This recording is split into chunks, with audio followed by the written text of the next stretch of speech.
Spiritual tax Tamil நேயர்களுக்கு வணக்கம். நான் உங்கள் வினோத் சுப்ரமணி. உங்க எல்லாருக்குமே 2026 தமிழ் புத்தாண்டு வாழ்த்துக்கள். ஸோ இன்றைய தமிழ் புத்தாண்டு பலன்களை முழுமையா நம்மளுக்கு சொல்றதுக்காக மதுரை அஸ்ட்ராலஜர் திரு வரதராஜ பெருமாள் நம்ம கூட இருக்காரு. வணக்கம்ண்ணா. வணக்கம்.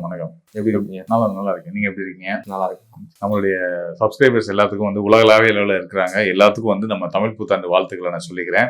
மேலும் உங்களுக்கு மிகப்பெரிய நன்றிகளையும் சொல்லிக்கிறேன். தொடர்ந்து என்னோட நிகழ்ச்சி, அதை நம்ம சேனல்ல வரக்கூடிய அனைத்து நிகழ்ச்சிகளுக்கும் மிகப்பெரிய ஆதரவு கொடுத்துட்டு இருக்கிறீங்க. ஸோ உங்க ஆதரவுல தான் இவ்வளவு தூரம் சிறப்பாக இயங்கிக்கிட்டு இருக்கோம். அது எங்களுக்கு பெரிய உந்துதலாகவும் இருந்துட்டு இருக்கு. இந்த நிகழ்ச்சியும் உங்களுக்கு கண்டிப்பான முறையில் தமிழ் புத்தாண்டு பலன்கள் நம்ம கொடுக்க போறோம். மேஷம் முதல் மீனம் வரையான 12 ராசிகளுக்கான பலன்கள் நம்ம சொல்ல போறோம். நம்மளுடைய தம்பி வினோத் சுப்ரமணியம் நம்மள்ட்ட கேள்விகள் கேட்க போறாரு. ஒவ்வொரு ராசிக்கும் எப்படி இருக்குன்றத பத்தி கேட்க போறாங்க. நான் ஒவ்வொரு ராசிக்குமான பலன்களை கொடுக்க போறேன். வாங்க நிகழ்ச்சியை பார்க்கலாம்.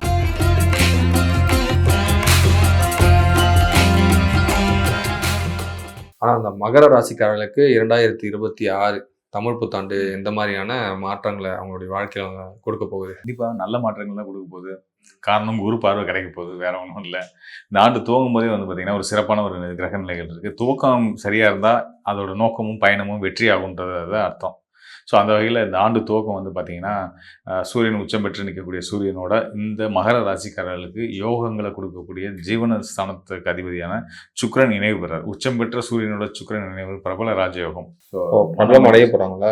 பிரபலம் ராஜயோகம். ராஜயோகத்தில் பிரபலமான யோகம். ஸோ அப்படின்னா பிரபலம் ஆவாங்க. சினிமா துறை, மீடியா துறை, இப்போ ஒரு பப்ளிக் ஃபிகராக இருக்கிறவங்களாம் நல்ல பேர் புகழ் கிடைக்க போகுதுன்றதுல எந்த மாற்றமும் கிடையாது.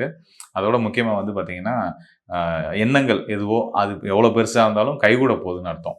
ஏன்னா மனோகாரகன் சுக்கிரன் உச்சம் பெற்ற சூரியனோட சேர்றாரு. சூரியன் 4ஆம் கேந்திரத்தில் உச்சம் பெறாரு. அதாவது மகர ராசி 4ஆம் இடம்னு மேஷ ராசியில் உச்சம் பெறாரு. இப்படி 2 பேரும் சுக்கிரனும் சூரியனும் சேர்ந்துருக்கிற நிலையில தான் இந்த ஆண்டு துவக்கம் அமையுது. அதனால இந்த ஆண்டு துவங்குற முதல் நாள்ல இருந்தே பார்த்தீங்கன்னா ராஜயோகம் யாருக்குன்னா நம்ம மகர ராசிக்காரர்களுக்கு சொல்லலாம். இந்த ஆண்டு இன்னும் ஒரு சிறப்பு இருக்குது, அதையும் நான் சொல்லிடுறேன் இப்பயே. அதாவது ஏப்ரல் 14 சித்திரை 1 தமிழ் புத்தாண்டு, மே 26 குரு பயிற்சி. இந்த ஆண்டில் ஒரே ஒரு பயிற்சி தான்.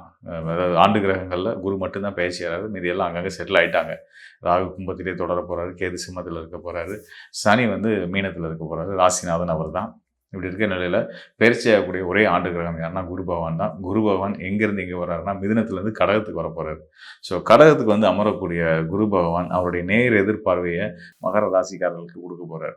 ஸோ மகர ராசிக்காரர்கள் எதை பற்றியுமே இனிமேல் பயப்படவே வேணாம், கவலையப்பட வேணாம். எந்த பிரச்சனையாக இருந்தாலும் குரு பார்வை ராசிக்கு கிடைக்கிறதுனால நீங்கள் ஒரு யோகமான ஆட்கள் அப்படின்றதுல டவுட்டே கிடையாது. எவ்வளோ சிக்கல் இருந்தாலும் உங்களை அங்கேருந்து பத்திரமா மீட்டு எடுத்து உங்களை அந்த பிரச்சனைகளை உங்களுக்கு ஆதாயமாக மாற்றி தரக்கூடிய ஆற்றலை குரு கொடுக்க போகிறார். ஓகேண்ணா. அதனால் சிறப்பாக தான் இருக்குது. ஆண்டு ரொம்ப சிறப்பாகவே இருக்குது. இவங்களுக்கு நல்ல ஒரு யோகங்கள் இருக்குன்னு சொல்லிட்டீங்க. இவங்களுக்கு இளரம் வாழ்க்கை, திருமணம், கல்வி, இந்த சம்மந்தப்பட்ட எல்லா விஷயங்களை பற்றியும் எப்படி இருக்குன்னு ஒரு மேலே கண்டிப்பாக. அதாவது மகர ராசிக்காரர்கள் காதல் திருமணம் முடிக்கிறதுக்கான ஒரு அற்புதமான காலம். காதல் திருமணம் முடிச்சு பிரச்சனை இருந்தீங்கன்னா அந்த பிரச்சனைகள்லாம் விலக போகுதுன்றதை நான் தெரிவிச்சிடுறேன். காரணம் என்னன்றதை சொல்லிடுறேன். சும்மா வாய்ப்பு இந்த மாதிரிலாம் நம்ம சொல்ல முடியாது. என்ன காரணம்னு கேட்டிங்கன்னா, காதல் திருமணத்துக்குன்னு ஒரு ஜோதிட விதி ஒன்று உண்டு. அதாவது 3ஆம் இடம் அல்லது 5ஆம் இடம், இந்த ஸ்தானத்துக்குரிய கிரகம் 7ஆம் இடத்துக்கு போயிட்டா அவங்க நிச்சயமாக காதல் திருமணம் முடிப்பாங்கன்றது ஜோதிட விதி. ஜோதிட விதியைங்க நான் சொல்லிட்டேன். ஸோ அந்த வகையில் பார்த்தீங்கன்னா 3ஆம் இடத்துக்குரிய ஸ்தானத்துக்கு அதிபதி யாருன்னா குரு. இந்த ராசிநாதன் மகர ராசியோட அதிபதி யாருன்னா சனி எங்கே போயிட்டாரு? 3ஆம் இடத்துக்கு போயிட்டார். அந்த 3ஆம் இடத்துக்குரிய வியாழன் எங்கே போயிட்டாருன்னா 7ஆம் இடத்துக்கு வந்துட்டார், திருமண ஸ்தானத்துக்கு. அப்போ 3ஆம் இடம்ன்றது நம்மளுடைய ஆசை விருப்பங்கள் எல்லாம் குறிக்கக்கூடிய ஸ்தானம். அந்த ஸ்தானத்துக்குரிய கிரகம் 7ஆம் இடத்துக்கு வந்துட்டனால விருப்பப்பட்டவங்களும் திருமணம் முடிப்பாங்க அப்படின்ற கணக்கு. அது நிச்சயமாக திருமணம் நல்லபடியாக நடக்க போகுது. அது மட்டும் இல்லாமல் திருமண உறவில் இருக்கிறவங்களுக்கு சிக்கல்கள் இருந்தாலும் அதெல்லாம் தீரப்போகுது. குருவே 7ஆம் இடத்துல அமர்ந்திருக்கிறதுனால நல்ல வாழ்க்கை துணை அமைய போகிறாங்கன்றதை நம்ம உறுதியாக எடுத்துக்கலாம். சூப்பர்ண்ணா. வாழ்க்கை துணையே சிறப்பாக நல்லவங்களா அமைவாங்கன்னு சொல்லிட்டீங்க.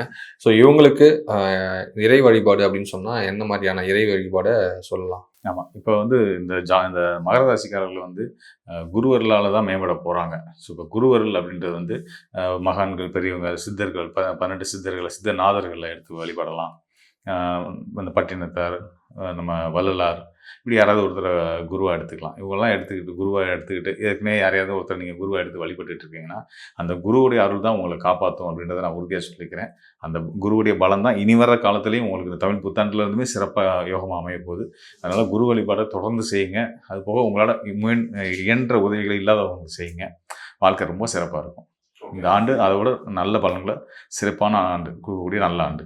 ஓகேண்ணா. இவங்களுக்கு 100க்கு எவ்வளோ மதிப்பெண்லாம் தரலாம்? தாராளமாக 85 கொடுக்கலாம் மகரத்துக்கு. ஏன்னா குரு பார்வை கிடைச்சிச்சுல, ரொம்ப சிறப்பாக இருக்கும். அந்த 15 மார்க் குறையிறதுக்கு காரணம் என்னன்னு கேட்டிங்கன்னா, ராசிநாதன் சனி செவ்வாயோட இணைவுபட்டிருக்காரு. 3ஆம் இடத்துல மனப்போராட்டம் இருந்துக்கிட்டே இருக்கும். ஆனால் அவசியம் இல்லை, நிம்மதியாக சந்தோஷமாக இருக்கலாம். பட் வந்து இவங்களுக்கு அந்த பதட்டம் இருக்கிறதுனால இந்த 15 மார்க் நான் குறைச்சிருக்கேன். எல்லாம் 100க்கு 100 கொடுத்துருவேன். பயப்படாமல் நல்லா இருக்கு, அருமையாக இருக்குது. நான் ரொம்பவே சிறப்பாக இருந்தது. இப்போ இதுவும் மேலும் வந்து பார்த்தீங்கன்னா 2026 இந்த தமிழ் புத்தாண்டுல ஒவ்வொரு கிரகங்களும் இருக்கும்ல, டிரான்சிட் இருக்கும்ல, ஆமாம். எந்த மாதிரியான கிரகங்கள் வந்து எங்கெங்க இருக்கு, இன்னும் கூடுதலா இவங்களுக்கு எந்த மாதிரியான பலன்களை வந்து கொடுக்க போகுது? நிச்சயமா. இப்போ இந்த ஆண்டு கிரகங்கள் வந்து ஆண்டு பலன் எடுக்கும்போது தமிழ் புத்தாண்டுன்னு வரும்போது வந்து தமிழ் புத்தாண்டு பலன் பார்க்கும்போது ஆண்டு கிரகங்கள் எங்கே இருக்காங்கன்றத முக்கியமாக பிரதானமாக எடுத்துக்குவோம். ஆண்டு கிரகங்கள் நம்ம சொல்கிறது வந்து ராகு, கேது, வியாழன், சனி, இவங்க தான். இதில் ஒரே ஒரு ஆண்டு கிரகம் மட்டும்தான் பயிற்சி ஆகுது, நம்ம முன்னாடியே குறிப்பிட்டிருந்தேன். ஸோ அது வந்து வியாழன் மட்டும்தான். வியாழனுடைய பயிற்சி மட்டும்தான் இந்த ஆண்டு இருக்குது. அவர் வந்து மிதுனத்திலிருந்து கடகத்துக்குள்ளே வரப்போகிறாரு.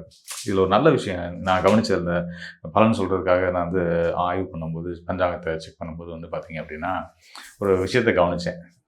இந்த ஆண்டு துவக்கத்தில் இருக்கக்கூடிய கிரகங்கள் ரொம்ப முக்கியம். ஆண்டு துவக்கம் எப்படி இருக்கோ அது தொட்டு தான் அதில் தொடர்ச்சியும் இருக்கும் அப்படின்ற கணக்கில் பார்க்கும்போது ரொம்ப ஆச்சரியமாக இருந்துச்சு. இப்படி ஒரு கிரகநிலைகள் நான் வந்து எந்த ஜாதகத்துலையும் பார்த்ததில்லை. எப்படி இருக்குது அப்படின்னு கேட்டிங்கன்னா, எல்லா கிரகங்களும் தன்னோட சொந்த நட்சத்திரத்தில் இருக்கிறாங்க. அப்போ எல்லாமே ஸ்டேபிள் ஆகி எல்லாத்துக்கும் நல்லது நடக்க போகுதுன்னு அர்த்தம். இப்போ விளக்கமாக சொல்லணும் அப்படின்னா, மேஷத்தில் சுக்கிரன் இருக்கிற நிலையில் தான் இந்த ஆண்டு துவங்குது. சூரியனும் சுக்கிரனும் இருக்கிறாங்க. இதில் சுக்கிரன் தன்னுடைய சொந்த நட்சத்திரமான பரணி நட்சத்திரத்தில் இருக்காரு. அங்கேருந்து 3ஆம் வீடு மிதுன ராசி. மிதுன ராசியில் குரு இருக்கிறார். இந்த ஆண்டு துவக்கத்தில் சொல்கிறேன், முதல் நாள் ஆண்டு துவங்கக்கூடிய அந்த முதல் நாளில் வந்து அந்தந்த கிரகங்கள் அவங்களோட சொந்த நட்சத்திரத்தில் இருக்கிறாங்க. இங்கே வந்து சுக்கிரன் எப்படி பரணி நட்சத்திரத்தில் இருக்காரோ அதே போல் மிதுனத்தில் இருக்கக்கூடிய வியாழன் வந்து அவருடைய சொந்த நட்சத்திரம் புனர்பூச நட்சத்திரத்தில் இருக்காரு. அவருக்கு அடுத்ததான் சிம்ம ராசியில் கேது இருக்கிறாரு. கேது வந்து தன்னோட சொந்த நட்சத்திரமான மக நட்சத்திரத்தில் இருக்கிறாரு. ஆச்சரியமாக இருந்துச்சு. அதை தொடர்ந்து பார்க்கும்போது அது கேதுக்கு எப்பயுமே எதிர்நிலையில் ராகு இருப்பார் இல்லையா. ராகுவும் சந்திரனும் சேர்ந்துருக்காங்க ஆண்டு துவக்கம் முதல் நாளில் ஏப்ரல் 14ஆம் தேதி. அதில் வந்து பார்த்தீங்கன்னா சந்திரனும் ராகுவும் ராகுவுடைய நட்சத்திரமான சதய நட்சத்திரத்தில் இருக்காங்க. சரி, அதுதான் இப்படி இருக்குது, அடுத்த கட்டமாக வருவோம் அப்படின்னு பார்த்தா மீன ராசியில் காலப்புருஷனுக்கு 12வது வீடாக வரக்கூடிய மீன ராசியில் செவ்வாய், சனி, புதன் சேர்க்கை இருக்குது. அந்த 3 கிரகங்களுமே வந்து பார்த்தீங்கன்னா உத்திரட்டாதி நட்சத்திரம் சனியுடைய நட்சத்திரத்தில் இருக்கிறாங்க. பயங்கர அபூர்வமாக இருந்துச்சு. இப்படி ஒரு கிரகங்கள் நான் இதுவரைக்கும் என்னோட 22 வருஷ சர்வீஸில் வந்து இப்படி ஒரு கிரக அமைப்பை நான் பார்த்ததே கிடையாது. ரொம்ப ஆச்சரியமாக இருந்துச்சு. சரி, ஆனால் ஏதோ நல்லது நடக்க போகுது அப்படின்னு மட்டும் எனக்கு மனப்பூர்வமாக உணர்ந்துக்க முடிஞ்சிச்சு. ஓகே. ஸோ எல்லா கிரகமும் தன்னோட சொந்த நட்சத்திரத்தில் இருக்கிறது ஆட்சி பலம் பெறுற மாதிரி அர்த்தம். அப்போ கிரகங்கள் செய்யக்கூடிய நல்ல பலன்களை கண்டிப்பான முறையில் உறுதியாக செய்வாங்க. தன்னுடைய காரகத்துவ பலன்களை கண்டிப்பான முறையில் ரொம்ப ஸ்ட்ராங்காக கொடுக்க போகிறாங்கன்னு அர்த்தம். அப்போ கவனிச்சு பாருங்கள், மிதுனத்தில் இருக்க குரு அடுத்து பயிற்சியாகி கடகத்துக்குள்ளே வந்தால் கூட முதல்ல அங்கே இருக்கிற நட்சத்திரம் புனர்பூசம் 4ஆம் பாதம். அவர் உச்ச பலம் பெற்று நிற்கக்கூடியதுமே வந்து பார்த்தீங்கன்னா அவரோட சொந்த நட்சத்திரம் நிற்க போகிறாரு. ஸோ தொடர்ச்சி அந்த ஆண்டு தூங்குதுலேருந்தே வந்து நல்ல நல்ல விஷயங்கள் வந்து நம்ம வாழ்க்கையில் நடக்க போகுது அப்படின்ட்டு தெரிஞ்சுக்கலாம். உலகளாவிய அளவிலேயே வந்து பார்த்திங்கன்னா பல நல்ல விஷயங்கள் நடக்க போகுது. ஏற்கனவே இந்த போர் பதட்டம்லாம் நடந்துருக்கு வளைகுடா நாடுகளில். இதை பற்றி நம்ம ஆரம்பத்தில் சொல்லியிருந்தோம். நம்ம ஏற்கனவே பழைய காணொலிகளில் மாத பலன்கள் பற்றி பேசும்போது கூட நம்ம பேசியிருந்தோம்னு நினைக்கிறேன். அதாவது குரு அருள் பார்வை இருக்கிறதுனால இது உலகளாவிய போராக போகாமல் சின்ன லெவலில் முடிஞ்சிடும். போர் வராதுன்னே நான் சொல்லியிருந்தேன். அதை மீறி போர் வந்திருக்கு. ஆனால் அது வளைகுடா நாடுகளுக்குள்ளேயே தான் இருக்கே தவிர்த்து உலகளாவிய போராக மாறல. ஏன்னா அது இந்த அமைப்பு வந்து பார்த்தீங்கன்னா கொரோனா காலத்தில் இருந்த கிரக யுத்தத்தை விட கடுமையான கிரக யுத்தம்.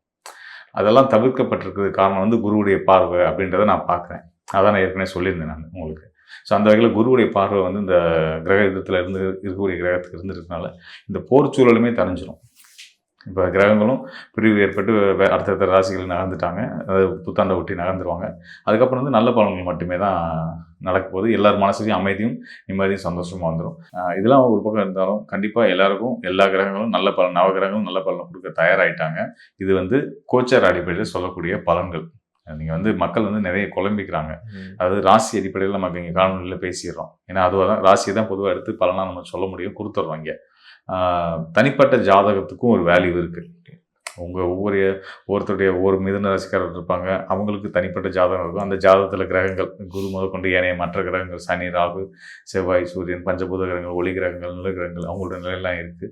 அவங்க பிறந்த நேரத்தின் அடிப்படையில் தசாபுத்தின்னு ஒரு கணக்கெல்லாம் இருக்குது. ஸோ இதெல்லாம் பார்த்து தான் வந்து இப்போ நடப்பு தசாபுத்தி வந்து அவங்களுக்கு யோகமாக இருக்கா இல்லை கவனமாக இருக்க வேண்டிய காலகட்டமா அப்படின்றலாம் தெரிஞ்சுக்கணும். அப்படின்னா அதாவது நான் தெளிவாக சொல்கிறேன், மீண்டும் சொல்கிறேன், கோச்சார அடிப்படையில் ஒவ்வொரு ராசிக்குமே ரொம்ப சிறப்பாகவே இருக்குது. இது வந்து பொது பலன், ராசி அடிப்படையில் சொல்லப்பட்ட கோச்சார பலன். இதை தாண்டி உங்களுக்கு இன்னும் துல்லியமான பலன்கள் தேவைப்படுது, இதில் சொன்ன மாதிரி எனக்கு அந்த மாதிரி ஒன்றும் நடக்கலை, பிரச்சனையாகவே இருக்குது லைஃப் அப்படின்னா, கண்டிப்பான முறையில் நீங்கள் வந்து சுயஜாதக ஆய்வு எடுத்துக்கணும். அப்போ சுயஜாதகம் பார்க்கணுன்ற தேவை வரும்போது, இன்னும் துல்லியமாக அடுத்த கட்ட நகர்வுகளை பற்றி தெரிஞ்சுக்கணும் போது என்னைய தொடர்பு கொள்ளுங்கள். அதாவது நான் சொல்கிறது மக்களுக்கு சொல்கிறேன், என்னை தொடர்பு கொள்ளுங்கள். கண்டிப்பான முறையில் உங்களுக்கு நல்ல ஒரு தெளிவை ஏற்படுத்தக்கூடியது என்னுடைய கடமையாக எடுத்து உங்களுக்கு நல்ல ஒரு வழிகாட்டுதலை கொடுக்குறேன். மீண்டும் வந்து உங்களுக்கு நான் வந்து இந்த தமிழ் புத்தாண்டு வாழ்த்துக்களை சொல்லிக்கிறேன். இந்த ஆண்டு வந்து உங்களுக்கு எல்லா வகையிலையும் உங்களுடைய நல்ல நோக்கங்கள் எல்லாமே வெற்றி ஆகணும் அப்படின்னு நான் இறைவனை வேண்டி விடைபெறுகிறேன். ஓகே, நான் ரொம்ப இந்த தமிழ் புத்தாண்டு பலன்கள் ரொம்பவே எல்லாருக்கும் பயனுள்ளதாக இருக்குண்ணா. ரொம்ப ரொம்ப நன்றிண்ணா. நன்றி, மிக்க மகிழ்ச்சி.